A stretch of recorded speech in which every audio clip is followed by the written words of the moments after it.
বৃদ্ধ আব্দুল খালেক প্রায় ৪০ বছর ধরে রাজধানীতে চালান সিএনজি অটোরিকশা। প্রতি বছরই বর্ষা মৌসুমে সড়ক জুড়ে পানির থই থই দেখতে দেখতে সয়ে গেছে তার। বলছিলেন কেবলই পেটের দায়ে এ শহরে বেঁচে থাকার চেষ্টা। আমি ঢাকা পাকিস্তান ফিরে আইছি, ওরা কেমন করে বর্ষার সিজনে কাজ করে, সিএনজির সামনে দিয়ে কাজ করে পিছু দিতে পারে, বই এই জায়গা কোনো লাভ হয় না। এতে যদি ফাল্গুন চৈত্র মাসে কাজ করে তাহলে আর এই কাহিনীটা হয় না। নিম্নচাপের প্রভাবেই বৃহস্পতিবার সকাল থেকে চলছে বর্ষণ। থেমে থেমে হওয়া এই বর্ষণে ডুবে গেছে শহরের বড় অংশ। জলাবদ্ধতায় নাজেহাল অগুন্তি মানুষ। সাধারণত রাত বাড়ার সাথে সাথে যানজট কমে এলেও এদিন জমে থাকা পানির কারণে সেখানেও ধীরগতি। ভুক্তভোগী নগরবাসীর হতাশার যেন শেষ নেই। যখন এই বৃষ্টির পানি হয় তখন একটু কাজ করব, লোক দেখানো কাজ। মতিঝিল থেকে হেঁটে হেঁটে এখানে আসছি।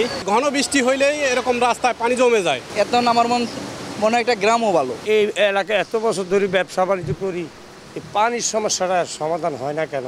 বিদ্যুৎস্পৃষ্ট হবার ভয় নিয়ে হাঁটু পানি পেরিয়ে বাড়ি ফেরার চেষ্টা আর দোকানপাটে পানি ঢুকে যাবার শঙ্কা নিয়েই ব্যবসার জায়গা ছেড়ে যাওয়া, এর সবটাই যেন অপরিকল্পিত নগরায়নের নিয়তি।